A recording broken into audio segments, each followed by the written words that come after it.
ऊर्जा मिलती है। व्रत क्यों किया जाता है? व्रत इसलिए थोड़ी किया जाता है कि ठीक है भूखे रह जाएंगे तो बाबा जी प्रसन्न हो जाएंगे। क्यों किया जाता है व्रत, आपको पता है? व्रत इसलिए किया जाता है क्योंकि व्रत करने से या उपवास करने से दो प्रकार के फायदे, शारीरिक फायदा तो है ही, ऊर्जान्वित महसूस करता है इंसान, और दूसरा फायदा ये है कि ये व्रत, ये उपवास हमें त्याग करना सिखाता है। और 4 वेद, 18 पुराण और 6 शास्त्र इस बात का प्रमाण है। पीछे तक बैठे बुजुर्गों को अगर मेरी बात अच्छी लग जाए तो समर्थन कीजिएगा। सारे पुराण इस बात का प्रमाण है कि मनुष्य के जीवन को त्याग में सुख मिल सकता है, भोग में सुख नहीं मिल सकता है। जो आनंद त्याग में है वो आनंद भोग में कभी नहीं है। त्याग में आनंद है साहब। थाली भर के सब्जी पूड़ी खा लेने के बाद भी कभी कभी आत्मा इतनी संतुष्ट नहीं होती जितनी एकादशी, शिवरात्रि और नवरात्रि में बाबा के नाम पर भूखे रहने से प्राप्त हो जाती है। ऊर्जा मिलती है अंदर से ऊर्जा। क्या बात कर रहे हो आप? आध्यात्म का बहुत बड़ा रोल है आपके और हमारे जीवन में, बहुत। जो इंसान अपने जीवन में आध्यात्मिक नहीं है उसके जीवन में और एक पशु के जीवन में कोई फर्क नहीं है। रोबोट है वो, रोबोट जिसने जीवन में कभी धर्म का काम नहीं किया। क्या है उसका सार? क्यों जी रहा है वो? सुबह उठ करके सूर्य को जल नहीं चढ़ा रहा, शिवरात्रि पर शिवलिंग पर जाकर प्रणाम नहीं कर रहा, कभी किसी भागवत में जाकर बैठा नहीं, अरे मत जाओ कथा में नहीं जाना, तो कभी किसी मंदिर का प्रणाम नहीं किया, तो उसमें और एक रोबोट में कोई अंतर नहीं है। क्योंकि काम तो रोबोट भी कर लेता है लेकिन मंदिर रोबोट थोड़ी जाता है, तिलक रोबोट थोड़ी लगाता है। तिलक लगा रखा आप लोगों ने, क्यों लगाया है तिलक आपको पता है? ये तिलक क्यों लगाना चाहिए? क्योंकि माताएं सिंदूर लगाती है मांग में, और सिंदूर लगाकर बताती है कि मेरा पति है। सिंदूर का मतलब क्या होता है? कि वो विवाहित है, शादीशुदा है, मतलब उनका पति है, इसलिए वो सिंदूर लगाती है। बताओ, बिना सिंदूर के कभी घर से निकलते हो? अब बिना प्रमाण के एक भी शब्द नहीं बोलोगे मेरा, बहुत सावधानी से सुनिएगा इस बात को। रामचरितमानस अयोध्या कांड 129वां दोहा, 3री चौपाई, और पीछे तक बैठे लोग सावधान। माताएं मांग में सिंदूर लगाती है क्योंकि उनका पति है। बिना सिंदूर के वो घर तो क्या, कमरे से भी बाहर, स्नान के बाद भी आईना तब, दर्पण तब देखती है जब वो सिंदूर लगा लेती है, क्योंकि उसी को शगुन माना जाता है कि बिना सिंदूर के कांच भी नहीं देखना चाहिए। चाहे आपने श्रृंगार नहीं किया हो, श्रृंगार बाद में कर लो, पर पहले सिंदूर लगाओ, उसके बाद कांच देखो उसको ठीक करने के लिए। माताएं सिंदूर लगाती है, उनसे पूछो सिंदूर क्यों लगाती है, तो वो कहती हैं कि क्योंकि मेरा पति है। अगर पति है तो सिंदूर और मंगलसूत्र जरूरी है। तो उनने तो बता दिया कि मेरा पति है इसलिए मैं सिंदूर लगाती हूँ। लेकिन उनसे पूछा आपके इस घर में रहने का आधार कौन, तो वो कहेंगे कि मैं इस घर में अपने पति के आधार पर रहती हूँ क्योंकि मेरा पति है। तो उनने तो बता दिया कि वो किसके आधार पर रहती है, पर लेकिन जिस दिन हमारा हिसाब होगा बहुत मामला गड़बड़ हो जाएगा। आज की कथा बहुत ध्यान से सुनिएगा। इनने तो सिंदूर लगा के बता दिया कि मेरा पति है, उनके आधार पे मैं घर में रहती हूँ। आपसे किसी ने पूछ लिया कि आप दुनिया में किसके आधार पर रहते हो, क्या है आपका आधार, तो आप क्या कहोगे?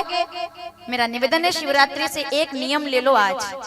अगर आप मुझे वास्तव में कोई दान देना चाहते हो, आज शिवरात्रि पर जितने सनातनी बैठे हुए हैं उनसे एक दान मांगना चाहती हूँ मैं, और आज आप मुझे दान देंगे, दुनिया में कितनी भी जल्दी में हो, घर से कभी भी निकलना हो, एक दान आप मुझे जरूर देंगे आज। और वो दान सिर्फ इतना सा है कि अगर माताएं घर से निकलती हैं तो वो बिना सिंदूर के घर से नहीं निकलती, वो कहती है मेरा पति है। तो इधर के पंडाल के लोगों से जब पूछा जाएगा कि आपका कौन है, तो आप भी तिलक लगा करके, त्रिपुंड लगा करके और चंदन तुलसी रुद्राक्ष की माला दिखा कर कह देना कि अगर इनका पति है तो हमारा रघुपति है, जिसके आधार पर हम दुनिया में रहते हैं। हम अनाथ नहीं है, हमारा रघुनाथ है। अगर सनातनी हो तो मुझे दान देंगे आज।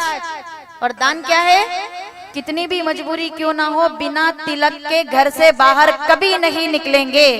क्या ऐसा होना चाहिए? ऐसे वहीं बैठे बैठे गर्दन मत हिलाओ। आज तो उन्होंने तिलक लगा दिया इसलिए आप बड़े खुश हो रहे हो। जरा तालियों के साथ बताओ कि हाँ ऐसा होना चाहिए।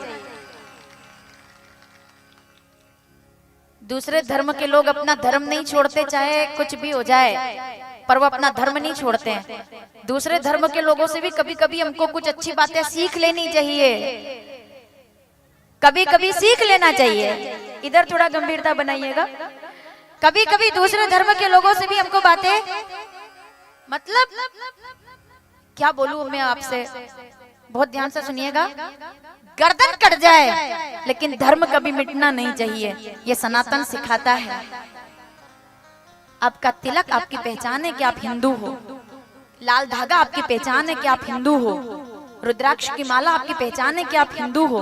आपसे बात करने में किसी को संकोच नहीं होगा। जब वो तिलक लगाएगा ना, तो तेरे ही नाम का तिलक लगाऊं, तिलक लगाऊं, तेरी भगती बढ़ाऊं, भगती बढ़ा के तेरे दर पे मैं आऊं, तुझे अपना बनाया भोले नाथ जी, क्योंकि मैं तेरा हूं और तू मेरा है। तूने ही तो सब कुछ दिया है। समझ में आ रहा है ना?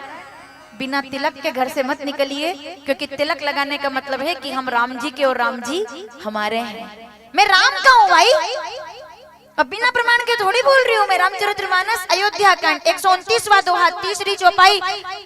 बहुत लोग ये चौपाई जानते होंगे। तुम्हें छाड़ी तू सर गति नाही, राम बसे तिनके मन माही। जो भगवान को ना त्यागे, भगवान कभी उसका त्याग नहीं करते हैं। यही तो जीवन का आधार है। शिव मतलब क्या है? शिव मतलब त्रिपुंड, शिव मतलब रुद्राक्ष, शिव मतलब माला, शिव मतलब ध्यान, शिव मतलब त्याग। जो आनंद बड़े बड़े बंगलों में नहीं है, उससे कई ज्यादा आनंद कैलाश पर है। हम सुनेंगे आज आगे कथा में कि वो कैलाश के निवासी क्यों है। मैंने अब तक आपको बताया है कि त्रिपुंड क्यों लगाया जाता है। रोज अपन लोग शिव भागवत कर रहे हैं ना, ये भागवत तो शिव भागवत हो गई। तो मैंने आपको बताया है कि त्रिपुंड क्यों लगाते हैं।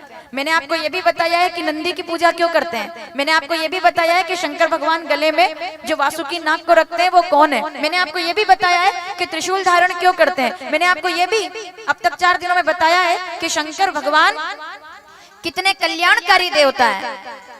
भोलेनाथ के बिना मनुष्य के जीवन का कोई आधार नहीं है, क्योंकि वो शिव है, वो साधना संपन्न है। भोलेनाथ कहते हैं पार्वती जो प्राप्त है वो पर्याप्त है। जिसने इस मंत्र को जप लिया वो जीवन में आनंद को पा जाता है। मुस्कुराते रहते हैं भोलेनाथ, सदा कल्याणकारी। बोलिए मंगलनाथ महादेव की। मुस्कुराते रहते हैं सदा, क्योंकि भोलेनाथ ने सिखाया है जिसकी मस्ती जिंदा है उसकी हस्ती जिंदा है ना। जो प्रसन्न रहना जानता है, हर हर महादेव बोल करके मेला लग रहा है, दर्शन कर रहे हैं, कथा सुन रहे हैं, ये जिंदगी का लाभ ले रहे हैं अपन यहाँ पर, जीवन का लाभ। ठीक है, बैठे रहो नहीं तो घर में। शिवरात्रि होगी तो होगी, नहाए तो नहाए, सब जाते रहे दर्शन करने, हमको क्या जरूरत है। तो उदासीन जीवन है उसका, क्यों जी रहा है फिर वो? क्या कर रहा है वो? सुबह उठ करके प्रणाम नहीं किया भोलेनाथ के मंदिर में, अरे मत करो दान। मेरे भोलेनाथ तो इतने सीधे साधे हैं कि मावे का लड्डू भी नहीं लाना पड़ा आपको, केसर की बर्फी नहीं लानी पड़ी, माताएं रास्ते में से बोर तोड़ के ले आई।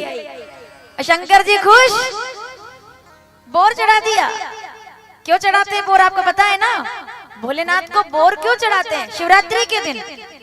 बहुत प्यारी कथा है। हालांकि मैंने थोड़ा आपको इस बारे में कल बताया है। ब्रह्मा जी और नारायण भगवान के बीच में विवाद हो गया, और जब उनके बीच में अग्नि स्तंभ प्रकट हुआ तो वो जो पहला रूप धारण किया उसको कहते हैं बेर शिवलिंग, यानी कि बेर की आकृति में भोलेनाथ प्रकट हुए। इसीलिए शंकर भगवान को शिवरात्रि पर बेर चढ़ा करके पूजा की जाती है, क्योंकि बेर चढ़ाने से भोलेनाथ प्रसन्न होते हैं। आप इसका प्रमाण ये है कि बद्री विशाल आप जाओगे तो वो केदार खंड है, और बेर के पेड़ के नीचे बैठ करके ही नारायण भगवान ने ध्यान किया था। इसीलिए बद्री को बेर कहते हैं, और इसीलिए उनको बद्रीनाथ कहते हैं, क्योंकि बेर के पेड़ के नीचे बैठ करके नारायण भगवान ने साधना की। लक्ष्मी जी ने नाम जपा ओम नमः शिवाय, इसीलिए बेर चढ़ा करके भोलेनाथ की साधना होती है। क्योंकि जब पहला शिवलिंग प्रकट हुआ तो बेर के समान नजर आया, जिसको कहते हैं बेर शिवलिंग। बेर की आकृति में प्रकट हुए भोलेनाथ। आप बेर को देखोगे तो आपको वो शिवलिंग जैसा ही लगेगा, है ना?